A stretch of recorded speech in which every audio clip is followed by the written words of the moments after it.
10 female saints with the greatest impact in the Catholic world. 1. Saint Faustina. Honored as the Apostle of the Divine Mercy, Saint Faustina first felt a religious calling at the age of 7 when she attended the presentation of the infant Jesus. In 1924, she had her first vision of God while attending a dance with her sister Natalia, during which Jesus instructed Faustina to go to Warsaw immediately and join a convent. She packed her belongings and left the next morning, but she was repeatedly rejected in interviews due to her appearance and poverty. Eventually, Saint Faustina was accepted by the Mother Superior of the Congregation of the Sisters of Our Lady of Mercy under the condition that she pay for her living expenses. She worked as a housekeeper to save money to contribute to the convent. Her extensive diary has been read by countless believers worldwide. It has been translated into more than 20 languages. The diary's content reveals specific locations and the visions and messages Saint Faustina received from Jesus about the Divine Mercy. In the years 1965–1967, an investigation into her life and heroic virtues was conducted in Krakow. In 1968, the beatification process began in Rome, concluding in December 1992. On April 18, 1993, Pope John Paul II raised Saint Faustina to the rank of sainthood. She was canonized on April 30, 2000. Her relics now rest at the Shrine of Divine Mercy in Krakow Laguniki. 2. Saint Joan of Arc. Saint Joan of Arc is a legendary French saint who led her nation to victory in the 100 Years' War. She sparked controversy by claiming to receive visions from the Archangel Michael, Saint Margaret of Antioch, and Saint Katharine of Alexandria. She led the French army against the English, helping to recapture the cities of Orléans and Troyes. This ultimately led to the coronation of Charles VII in Reims in 1429. After a period of success, she was captured, sold to the English, tried for heresy, and sentenced to be burned at the stake. Known as the Maid of Orleans, Joan was offered the chance to recant her beliefs and avoid her sentence, but she refused. In 143-1, she was burned at the stake in Rouen, and her ashes were scattered in the River Seine. A second trial by the Church 25 years later nullified her previous sentence under political pressure. Saint Joan of Arc was beatified in 1909 and canonized in 1920. She stands as a shining star in the history of France and England, transcending the narratives of saints in the Catholic Church and touching our collective consciousness. Women admire her, and men admire her bravery. 3. Saint Teresa of Calcutta. As a modern-day saint, Saint Teresa of Calcutta, also known as Mother Teresa, accomplished remarkable deeds over more than 45 years. Her religious order consisted of nearly 5,000 sisters from around the world, who cared for the dying suffering from various illnesses, as well as operated soup kitchens, mobile clinics, counseling programs, orphanages, and schools.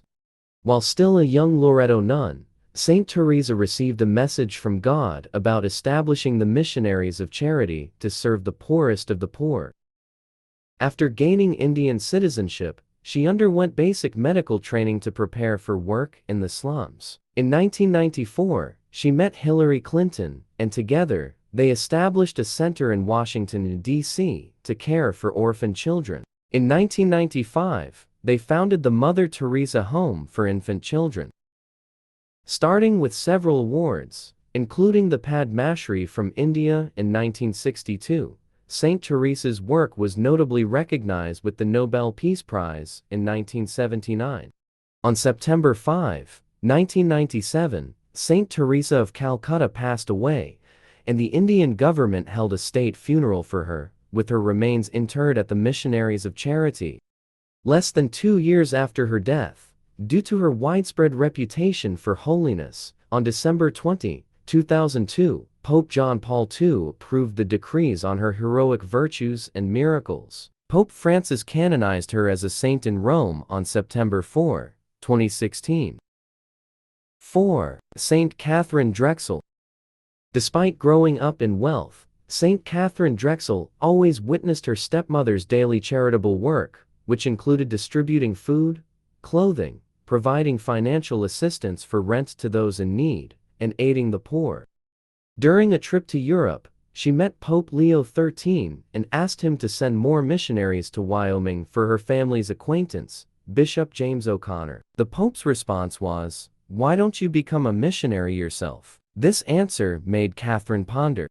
After 3.5 years, Saint Katharine, along with her first group of nuns, opened a boarding school in Santa Fe. By 1942, she had established a network of Catholic schools for African Americans in 13 states, along with 40 mission centers and 23 rural schools. The two saints met when Saint Katharine sought advice from Saint Cabrini regarding the approval of her order's rule in Rome. One of her notable achievements was the founding of Xavier University in New Orleans, the first Catholic university in the United States for African Americans. At the age of 77, Saint Katharine Drexel suffered a heart attack, forcing her into retirement. It seemed that her life had come to an end. However, for nearly 20 years, she quietly and fervently prayed from a small room overlooking the Vatican. Her small notebooks and pieces of paper recorded numerous prayers, unceasing aspirations, and her meditations. She passed away at the age of 96 and was canonized in the year 2000. 5. Saint Rose of Lima. Saint Rose of Lima had a childhood desire to become a nun. From an early age, she achieved this aspiration through regular prayer, fasting, and performing acts of penance in secret. She was given the name Rose because of her absolute beauty, but when those who requested it, she chose to disfigure her face to prevent them. When she was allowed to enter the Dominican order, it was said that Saint Rose continued a life of austerity, extreme abstinence, even inflicting self-punishment as an act of self-imposed penance. She was also known for wearing a heavy silver crown adorned with spikes. At one point, it became so firmly attached to her head that removing the crown became extremely difficult. Saint Rose of Lima passed away on August 25, 1617, a date that many believe she accurately predicted. She was beatified by Pope Clement IX on May 10, 1667, and canonized a saint on April 12, 1671, by Pope Clement X. 6. Saint Kateri Tekawitha. Born into the Algonquin Mohawk tribe, Saint Kateri Tekawitha's mother was an Algonquin Christian who was captured by the Iroquois and married to the chief of the Mohawk tribe. When she was just 4 years old, Saint Kateri lost her parents and younger brother in a smallpox outbreak, which left her disfigured and partially blind. She was then adopted by an uncle, who was the successor chief to her father. Saint Kateri grew up in a devout environment under the guidance of a priest and an older Iroquois woman. Due to her smallpox scars from childhood, her face bore disfiguring marks. Choosing to embrace the Catholic faith, Saint Kateri made the decision not to marry and instead took a perpetual vow of virginity. She found a secluded place in the woods where she could pray for an hour each day, but was accused of having met a man there. Saint Kateri Tekawitha passed away at the age of 24, likely due to pneumonia. Witnesses reported that her once scarred face changed in color, the marks disappeared, and she appeared healthy. She was beatified in 1980 and canonized as a saint in 2012. 7. Saints Felicity and Perpetua. They lived during the early period of Christian persecution in Africa under the Roman Emperor Severus. Perpetua, a young noblewoman, was nursing her infant daughter, while Felicity was her servant. This pair is among the earliest Christian martyrs in Rome, honored together for their heroic stand in the face of persecution. Despite threats of torture and death, Perpetua, Felicity, along with 3 companions, Revocatus, Secundulus, and Saturninus, refused to renounce their Catholic faith. For their steadfastness, they were sent to their execution. Felicity gave birth to a daughter just a few days before their martyrdom began. They were thrown into the arena and attacked by wild beasts, but ultimately, Saints Felicity and Perpetua were executed by the sword.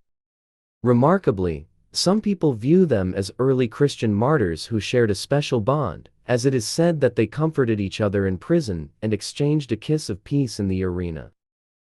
Today, Saints Felicity and Perpetua are remembered in many churches and cathedrals. 8. Saint Elizabeth of Hungary. Born into the royal family of King Andrew II and Gertrude of Morania, Saint Elizabeth used her wealth to promote charitable works.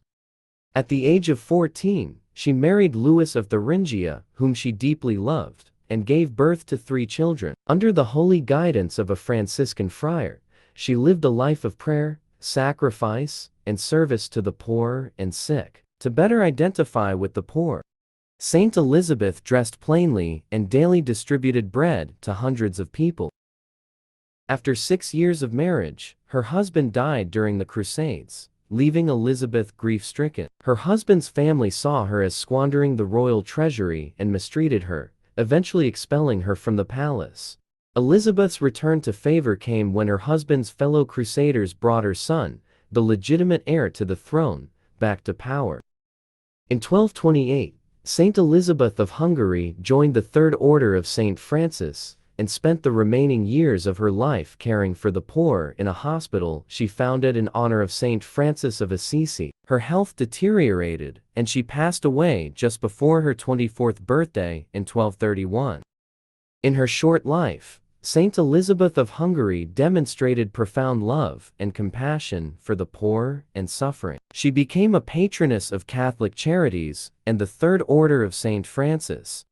She chose a life of penance and austerity, even when a life of comfort and luxury was readily available to her. This choice endeared her to the hearts of ordinary people across Europe. Her fame led to her canonization just 4 years after her death. 9. Saint Katharine of Siena. Saint Katharine of Siena was the 23rd child of Jacopo and Lapa Benincasa, growing up as an intelligent, cheerful, and devout individual. However, she once disappointed her mother by cutting off her hair in protest of the excessive focus on improving her appearance to attract a husband. Entering the Dominican order at the age of 18, Saint Katharine lived in seclusion for 3 years, devoting herself to prayer and penance. She tirelessly worked for the crusade against the Turks, advocated for peace between Florence and the Pope, and played a role in restoring the papacy to Rome. As a doctor of the Church, Saint Katharine used her gifts in philosophy and theology to promote peace among the Italian territories. She also founded a monastery for women outside Siena in 1377. During her lifetime, Saint Katharine wrote over 400 letters that had a significant influence. They were so impactful that she was later declared a doctor of the Church. She is highly regarded among mystics and spiritual authors in the Catholic Church. In 1939, Saint Katharine of Siena, along with Saint Francis of Assisi, was declared the co-patroness of Italy. In 1999, Pope John Paul II honored her as the patron saint of Europe. 10. Saint Bernadette Soubirous. Living in impoverished and uneducated circumstances, Saint Bernadette Soubirous claimed to have seen apparitions of the Virgin Mary. While some in the town believed her, others thought Bernadette was suffering from hysteria. After being interviewed by both the French government and church authorities, it was determined that her visions were indeed authentic. Bernadette is also known for performing a miracle by creating a spring of clean water in the town, which was reported to have healed approximately 69 people. The source of this water underwent rigorous scientific and medical investigations, but could not provide any explanation for the healings. The Lourdes Medical Bureau conducted analyses and could only identify that the water contained high mineral content. She requested that a shrine be built at the location where she received her visions, and the sanctuary of Our Lady of Lourdes has since become one of the major Catholic pilgrimage sites worldwide, featuring numerous chapels and churches surrounding it. Saint Bernadette Soubirous passed away on April 16, 1879, at the age of 35. She was canonized in 1925 by Pope Pius X.